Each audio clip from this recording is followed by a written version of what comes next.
been just, almost weekly meeting, going back and forth. And we have the same observation. And he's been going to these conferences where the automakers have on testing. But this seems to be missing here. And the fundamental idea that we're playing with is something like this. Okay, if vision is really the big problem to be solved, what if we took the vision system and we employed kind of three technologies together? So there's vision processing, games engines, and hardware verification. And I'll get into each of those. So vision processing, because we're dealing with vision. So we have to take visual input and do something with it, right? Games engines, because for those of you that are familiar with games engines, one of the big issues you have in producing games is, or you're producing movies, is you want to accelerate. If you did it frame by frame, it would be just enormously difficult to do. So what people do is they have kind of concepts of there's a setting, that's a background, it has rules, and they have characters. And then what you do is you manipulate the characters in the setting, and the games engine does the rest for you in terms of rendering the rest of the scene, right? Now imagine if we did the following. We took a visual input, we decomposed it where we have the setting, which is the thing that's not moving, and we have characters, which are the things that are moving. And we put that in the games engine. And then imagine we said, okay, these characters, let's change randomly the way they move. So, in the actual scene, the pedestrian is walking at a certain rate across the street. Well, let's start changing the rate at which they change. It's an old man walking across the street. It's somebody running across the street. Things like that. So we can get all sorts of variations of this, and you can imagine snippets of visual input that gets built in this process. And then, most importantly, that then gets connected to a scenario analysis coverage paradigm. And that's really important from a regulatory point of view, because if I can capture the scenarios, I can stack up the scenarios and say, okay, Mr. Car Manufacturer, if I put all this together and you pass it, okay, now I have some level of confidence that your car system works. And by the way, if the next accident occurs, we take that scenario, put some pseudo-random behavior around it, and fold that into the test as well.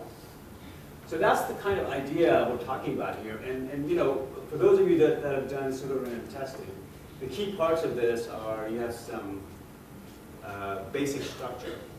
You have a constraint, and then you will have something that's invariant that can be randomly changed. And so you can imagine something exactly like this here, right? Imagine you have a scene where you have a car moving up to a stop sign, and that's the actual scene. And the controlling event is the stop sign, right? So that's your constraint. And then now imagine you say, well, this needs to happen this way, independent of what's happening on the side, independent of what cars or buses are going this way.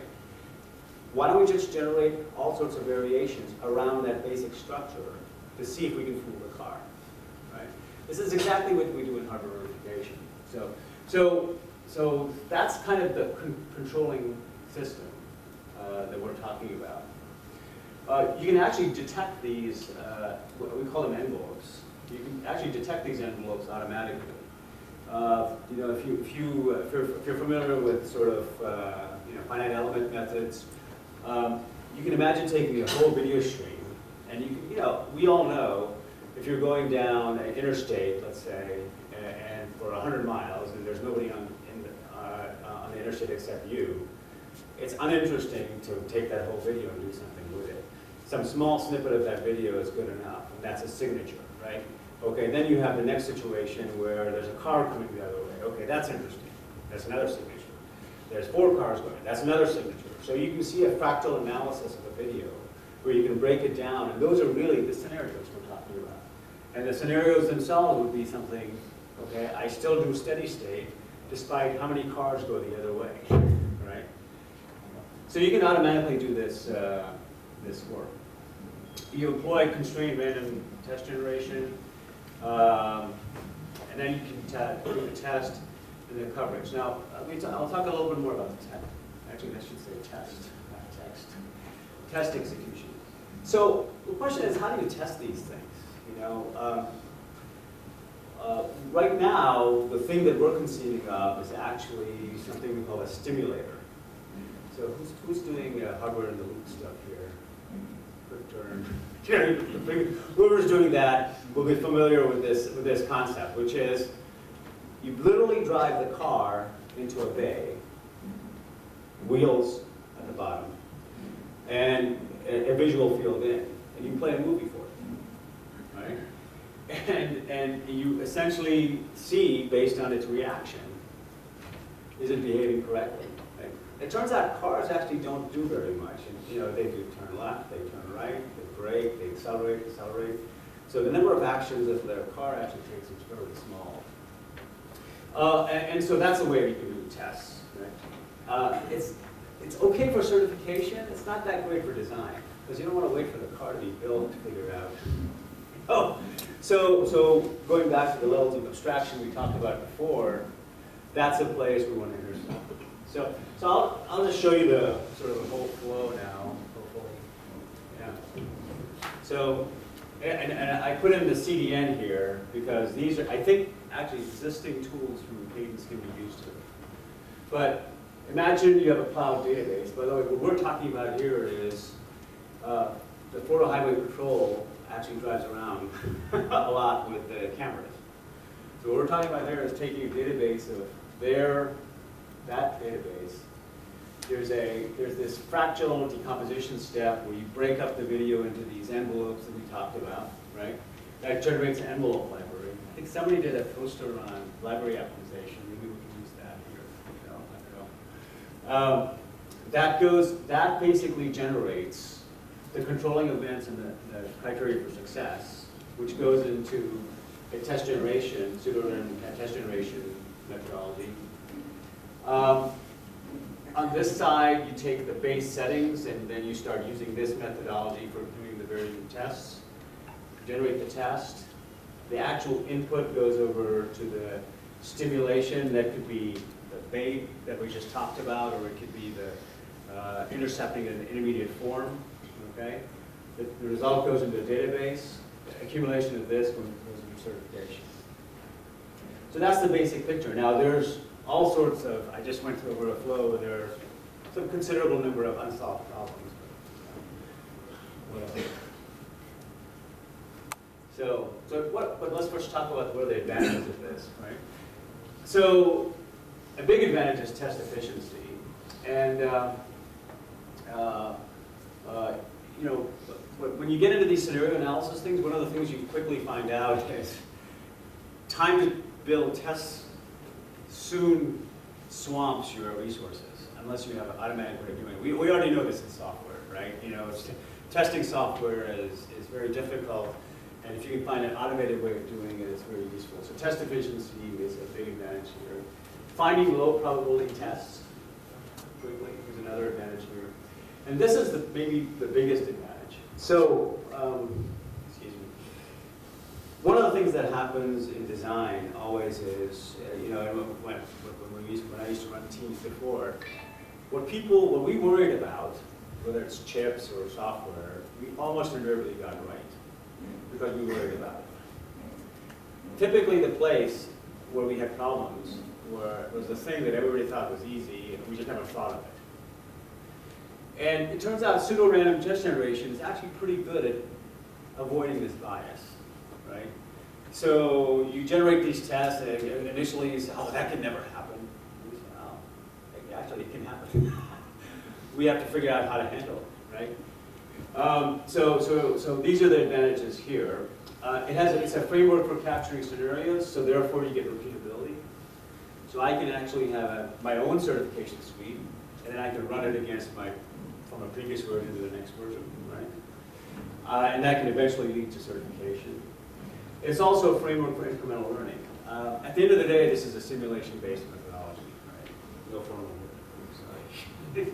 Sorry. So we will have accidents, and we'll have scenarios we didn't think of, we have constrained our way out of, whatever we did.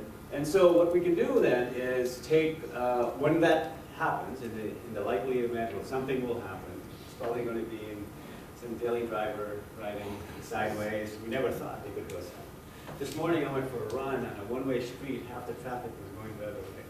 That's normal. That's normal traffic.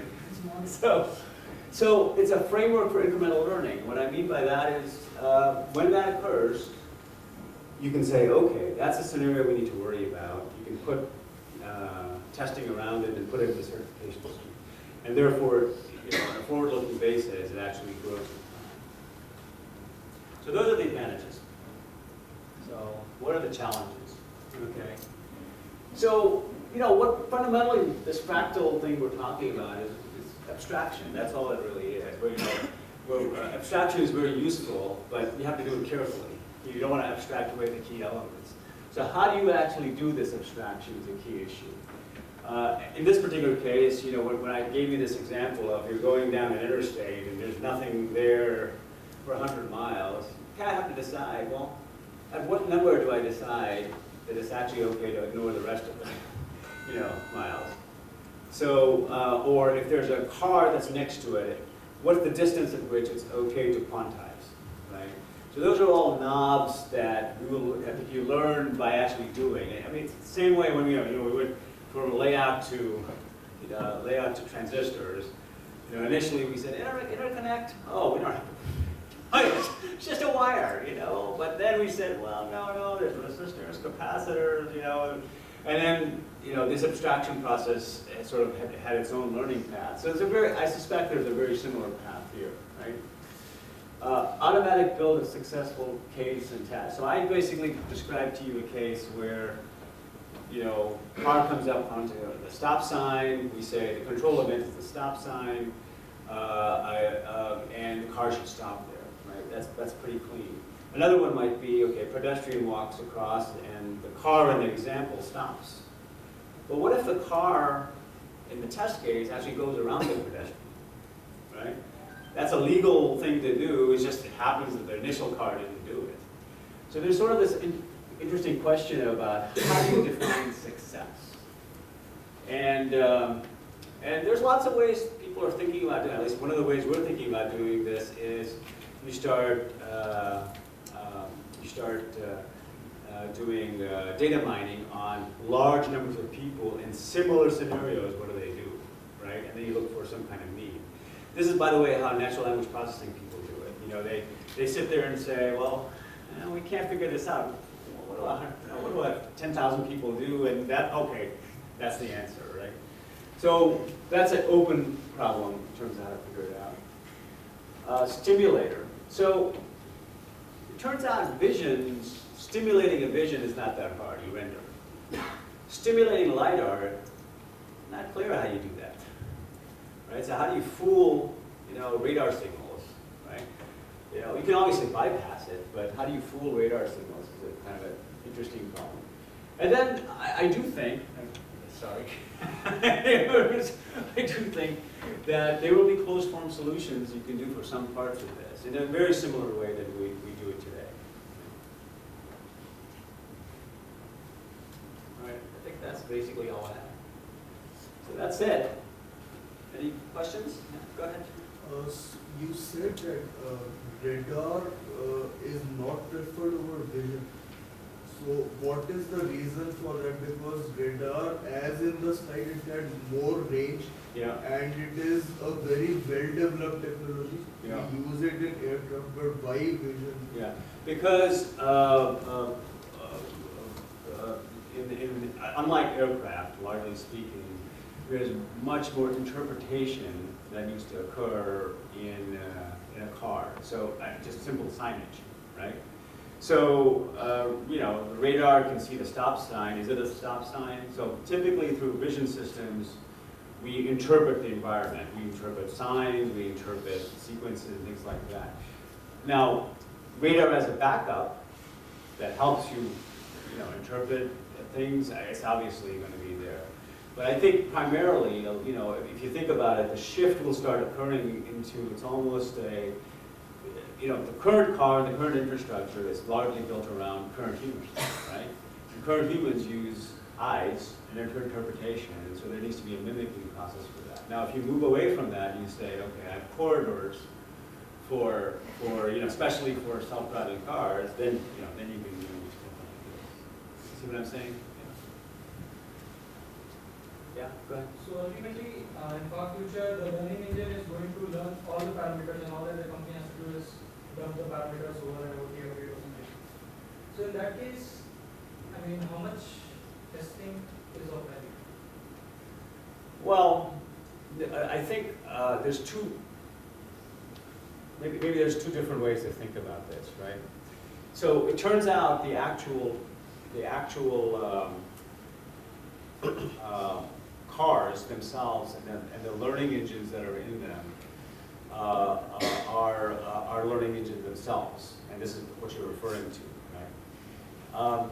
That's actually not our objective here, because the criteria for that has involves functional but also performance characteristics, many other things, right? Our criteria here is verification, very specifically. So we just want to know, whatever you have, can you handle the situation, right? So there's sort of two different things, right? They're related but unrelated, because one of the things that people started getting into is if you fed this into the learning engine of the car, it actually may not be the right thing to do. And the analogy that I give is, in functional verification, we create all these funny test cases, but we would never feed those test cases to train the branch predictor in a car, right? Or in a chip, excuse me, right? So ultimately, the end product of this is actually a test suite, a visual test suite, right? And that forms the certification, certification suite that however the car passes it, we don't really care. It needs to pass it though, from a regulatory point of view. Other questions? Yeah. Is there any study going on in the space of flying cars? Because there will not be so many objects. It will be like it will only have to care about other flying cars. Yeah. I don't know about flying cars, but certainly UAVs. Yeah, UAVs. Yeah, UAVs is another space that you have very similar problems, and people are asking these questions.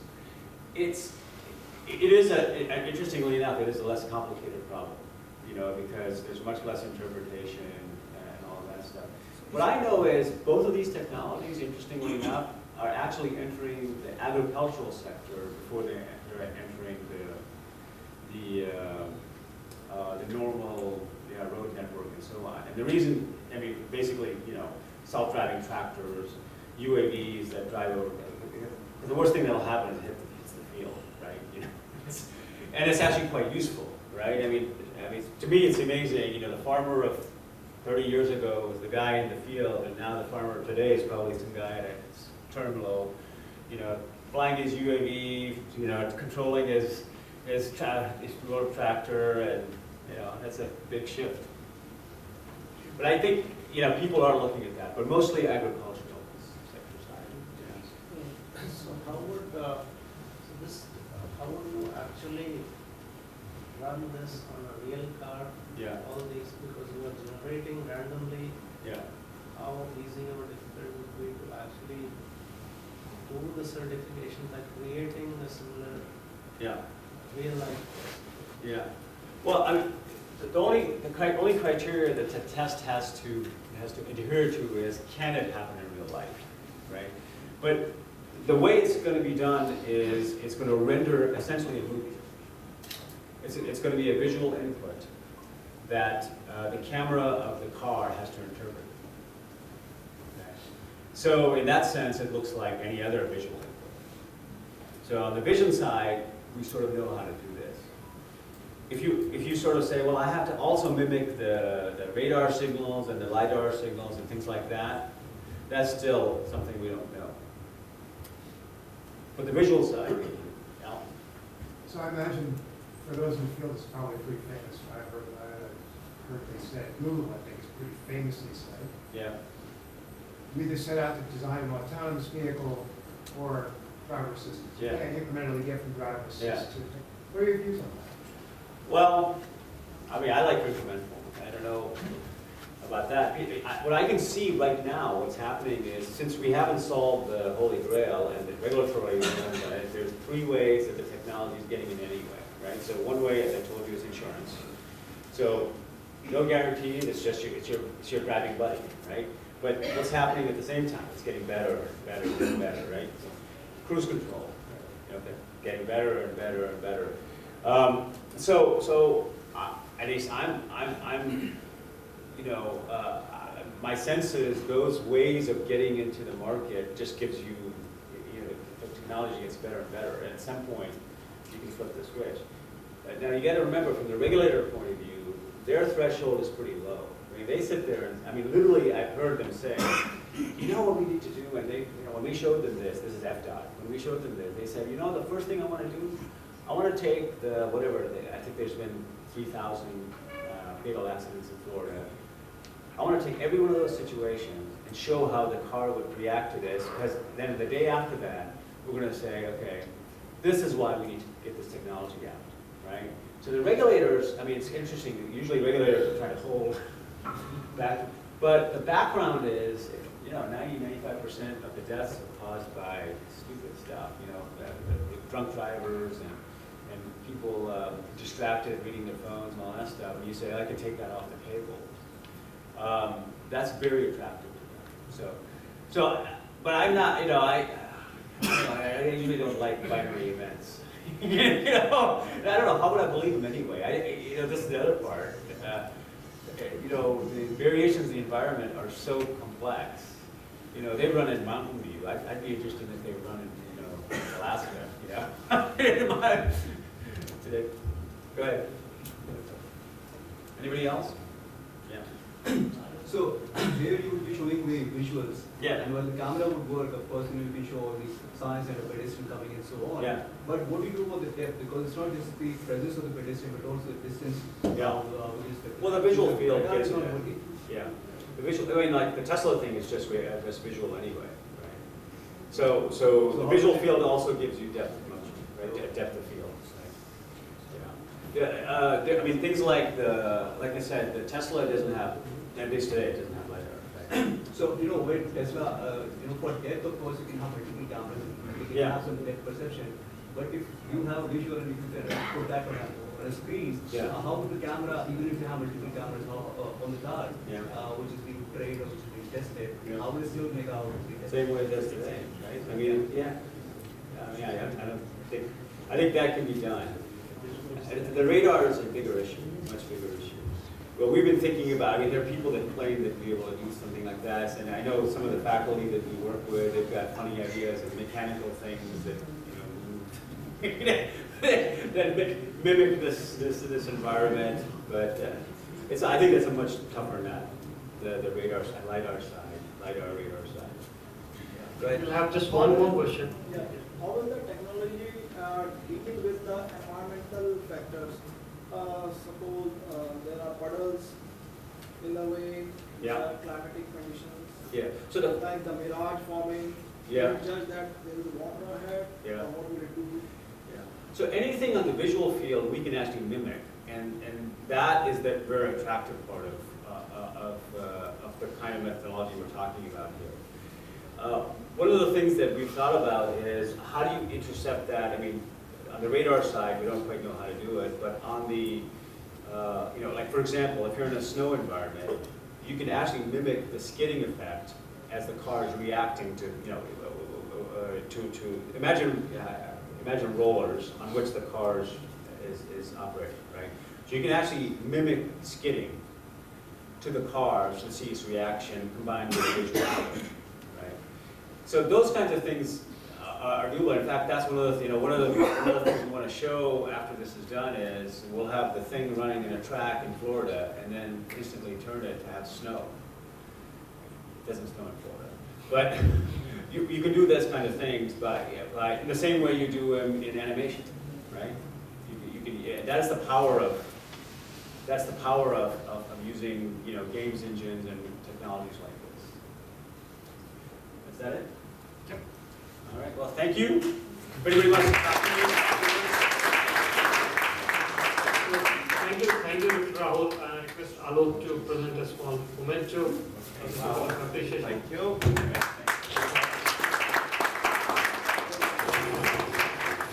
Thank you.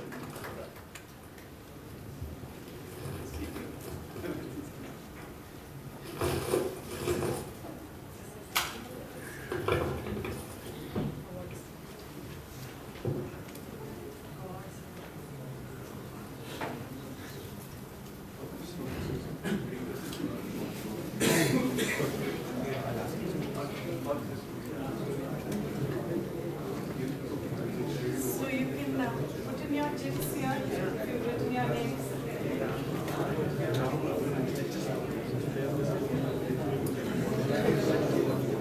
जरूर उसको लाल colour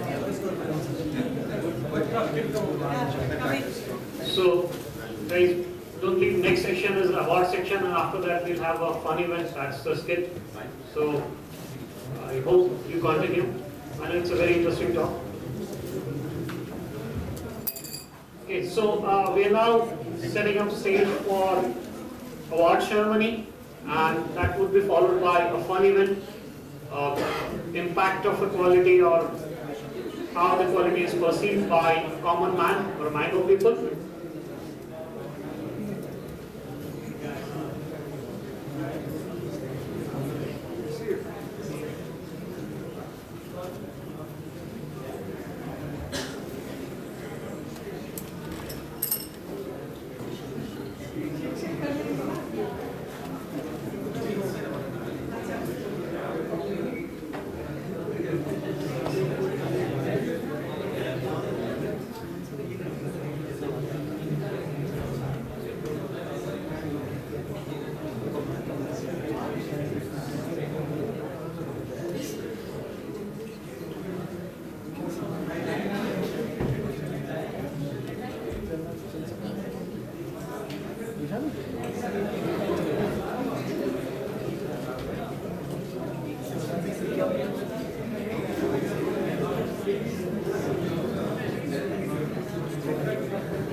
Okay, so let's move on to the next section, which is a reward section. I think we had an exciting day today.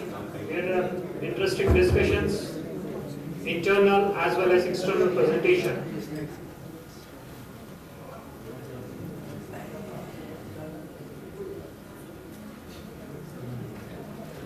Point it to the laptop, I think.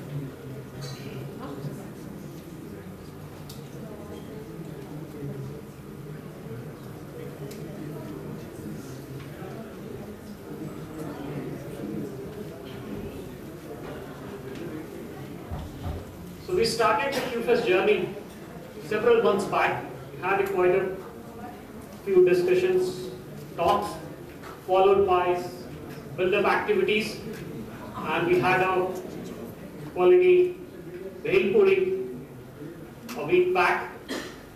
Then today we had a keynote guest speaker from Qualcomm talking about 5G. You just now heard Dr. Rahul talking about how to do testing of car. We had an internal presentation on cost, and we are going to have a fun event and award ceremony, and that comes to a kind of, I would not say into a journey, but into a logical conclusion of a yearly event, right? So now it's time to begin the award ceremony. I would request Al to come up on the stage for this ceremony. And the first thing we are going to announce is about C++ Challenge Awards. Great, thank you. Just real briefly, I think everybody's, if you haven't heard about it, C++ Skills Challenge is something that's been developed within Cadence.